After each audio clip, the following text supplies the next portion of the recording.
Hi, my name is Sang-ho. I'm a CEO and founder of a company called Mand.ro, and we make robotic prosthetic hand and also exoskeleton device, and also kind of humanoid robot. And the reason why we do this is because there are too many amputees coming from many regions, and the legacy prosthetic hands are way too expensive to pay by themselves. So we started in 2015 to make affordable prosthetic devices, and also now we have rehabilitation solutions for the hand, and then also now we have the full set of the upper extremity robot arms as well, so that something like that.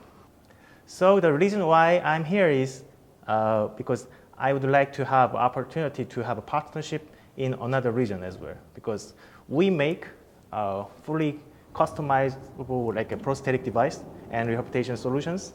It should be customized by each people. Then we cannot do everything by ourselves, but we need a partner, strong partnership for each region. For example, if we want to go somewhere in some country, then we have to have a divided role to manufacturing the parts and then customize on site, so that we need a partnership for each region. So that's the reason why we are here. So we'd love to have any opportunity or opinion from your side.